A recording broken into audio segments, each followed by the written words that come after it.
say?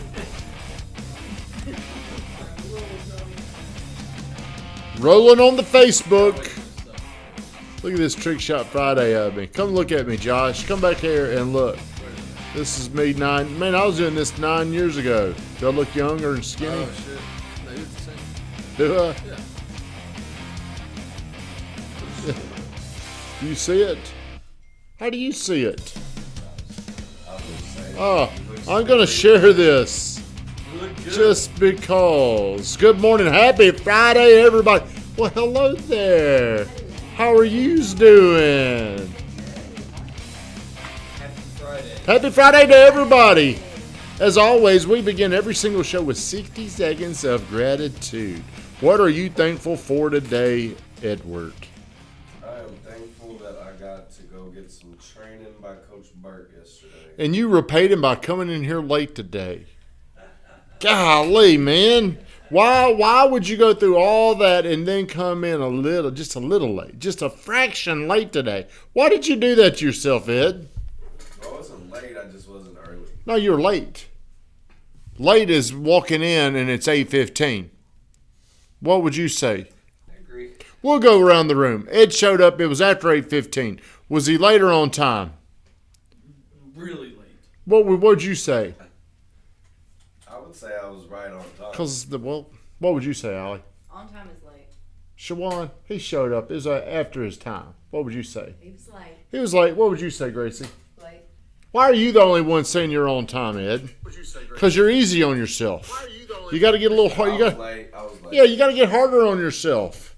Hello, Amanda. Thank you for getting on here. Q Hard Work Cousin. Happy Friday, everybody. Went out and played golf yesterday. If I didn't have this injury, nearly lost my finger on Sunday. Nearly. I threw a club. The club stuck to my finger, and it ripped the skin off. Almost had to go to the emergency room. You know what's funny is my wife could see my attitude slip, and she's like, this is the hole that's probably going to do us in. And she was right. She was right, because after that hole, I threw the club, packed up, and left. Yeah. But yesterday, we went out there, had a really good time, took this guy, give it up to this guy, great month. Big Josh, excuse me. Now, the only thing I'm questioning is, did you really shoot an 86? Because I don't think you did, Josh. I think you lied a little bit about it. Yo, you scored the card in the first two holes. I bogeyed and bogeyed. Or no, double bogeyed. Why is that? Ed believes he was on time. Everybody else. On the front and then 5 on the back. Hey, I know myself, I shot an 86, so that's all right. All right, well, as long as you're good with it, that's all that matters. So yesterday, I finally scored a whole 18 holes. We played 18 holes, and I drank 6 beers, and I shot a 106 with a broken finger. Now, if I didn't have the broken finger, I think I would have finally broken 100. Because I had some shots yesterday, good shots for me. I had several birdie attempts. Really don't ever happen for me. What is it? What could I do? What could I do, Josh, to finally break 100? Get the finger feeling better. Get the finger fixed. Okay, what else? Keep your lessons going. Today's show topic, consistency is the difference between average and excellent. I'm not very consistent with golf. I'll go play, then we went to Florida for 2 weeks, didn't play, didn't practice, didn't do anything, come back, break my finger, get a lesson, could barely go through the lesson, excruciating pain, but I toughed it out. Played yesterday, shot a 106. The difference between me being a 106 golfer and me getting to an 86 golfer like Josh, supposedly, is going to be my level of consistency. It's not, I think a lot of people give up when I say a lot of people, I'm one of these people. Like, I'm ready to be an 86 right now. It's so hard to do the boring, monotonous work over and over and over again to get to where you want to get to. Ed went to Coach's place yesterday. He was on fire yesterday. I stayed on the phone yesterday with Ed for 20 minutes. It usually takes me 20 months to stay on the phone and get 20 minutes of a conversation in with Ed, but I was listening to him. He's very excited, but today he comes in and he's got a loss already. Is that consistent or inconsistent, Ed? It's inconsistent. You probably wanting to disagree that you were on time. And everybody else. And Van, you can be the deciding factor. Was he on time or late? God. So you can sit there and bullshit yourself, but we're all looking at you like you got a big L. What can you do tomorrow? You got the rest of the day, but you still know today you already screwed up by coming in here late. How many days in a row were you on time? Probably since January. God, he had a lot of wins. Streak. Had a good streak. So he's been pretty consistent. Good for him. Let's just don't let this turn into your new norm of coming in here late. Really, why would you want to cut it so close? Why do you get here every single day at 8:14? I'm sitting here nervous. Like, am I going to have to bitch at Ed because he's late? That's what I'm sitting there thinking, because I don't feel like bitching. But moving on, what is it that you need to do to be consistent? Because the life that you want requires a lot of consistency. It's not as much as you think it is, but it is a lot more of the consistent things that are going to change everything for you. What do you do consistently? Get in here 4-8 every day. Is that what you're going to keep hanging on? When are you going to start elevating and say, well, I got to do this? Going to tell y'all a story about this time back when I was a kid, back when I was your age. I wanted to be a stockbroker. Watched the movie Wall Street back in the day.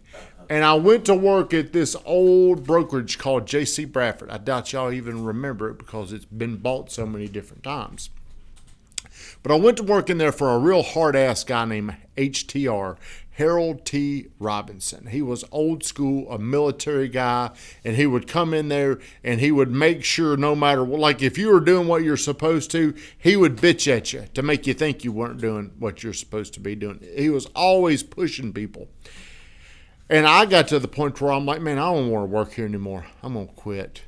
But I didn't. I watched this thing the day I was ready to quit. I was watching this thing that night about a coach by the name of Bobby Knight and how hard he pushed his players and how 20, 30 years later they're all thankful that they went through that.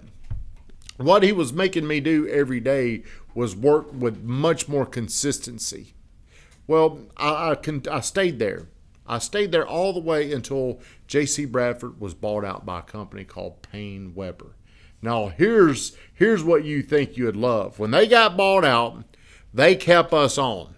There was a merger that took about 3 to 4 months. Now, we were balls to the wall, doing a lot of phone calls, a lot of talking, a lot of typing, a lot of moving money around. I mean, it was like an all-day grind. It was like a sweatshop.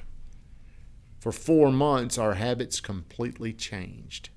We would come in and just sit there and do this shit. Nobody had to do anything because the systems that we used, we could no longer work anymore. The Payne Weber system had not been converted. So I developed 4 months of just lazy habits like you've had before. You know how I know you've been lazy? Because I was lazy too. If I can spot it, it means I've had it.